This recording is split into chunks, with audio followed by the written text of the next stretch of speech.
All right, so at the moment, this is what our app looks like. Now, I want to make a few modifications to the app to maybe jazz it up a little bit.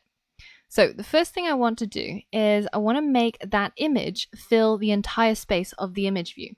So let's change that image view from aspect fit to aspect fill. Then I want to change the nav bar color to maybe something that looks a bit more like a garden app, so some form of green. And I'll change the background view as well to some sort of nice light green color. That means I need to change my label to a white text. I'm also going to change that camera to a white camera. All right, so now I'm going to show you how we can create a neat little app icon for our app. So I'm just going to go onto Freepik, which is a really nice website for graphic resources, and I'll just search for flower. All right, cool. So we've got loads of different types of flowers, but I want something kind of simple.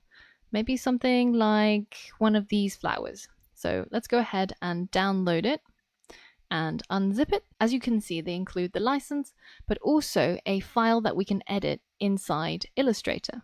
So that's an EPS file, which is basically a vector file. So the flower that I'm quite keen on is probably this one. So I'm just going to select it and copy it by Command C. And then I'm going to open up Photoshop and make a new canvas. So this is really important because we're going to be making our app icon the easy way by using this website, Make App Icon. You can see that they want your starting image size to be 1536 by 1536. So super large. So that's what I'm going to make here. 1536 by 1536. Hit enter. All right, and then I'm going to paste my image in as a smart object, and I'm going to scale it up so that it looks reasonably large on screen. So maybe about this size, I guess. Now, I'm pretty bad at centering by eye, so I'm going to use Photoshop to help me do that. So I'm going to select the entire screen, and then I will make it horizontally and vertically centered. Sweet. So the next thing I want to do is add a gradient to the background to make it look nice and appley. So to do that, I'm going to go back into Illustrator, and then I'm going to select some colors from this image that we chose. So I'm going to use the color dropper tool, of course, and I want to use a nice dark purple. So let's copy that hex code, and I'm going to add a gradient here. So as you can see, I've actually already added it in here, but we'll just do it again to show you. So here I'm going to add that color I got from earlier on. And then the other side of the gradient, I'm just going to use maybe a lighter purple, like maybe one of these. All right, so let's copy that and get back into Photoshop and edit this. Let's change that color to this one. All right, cool. Looking good. Now I'm going to add my gradient. Maybe I'll just drop it down vertically. Looks all right. I think I could make this a little bit brighter, of a little bit more purple, a bit brighter of a color. And is it okay? Yeah, that looks pretty neat. Let's put our image on top. Looking good. So let's go ahead and save this. I'll call it what flower app icon.psd, and I'm going to uncheck the layers, and I'm going to save it onto my desktop. All right, cool.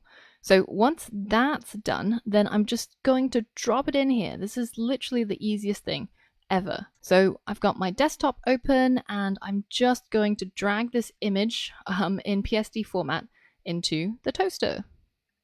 And you will see it going into the toaster. It's really neat animation, and it's going to bake it for a little while. So it's going to ask you for an email address to send the processed images to you. So you can use whatever you like. I personally have a burner email address just for these kind of purposes.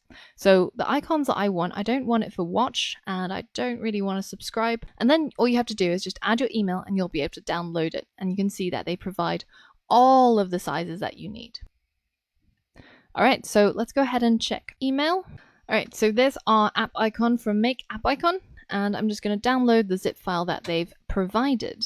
Okay, so I'm going to unzip that app icon, and then you can see that you've got 3 folders, Android, iMessenger, and iOS. The one that we're interested in is the iOS, and you can see that you've got all the icons that you need.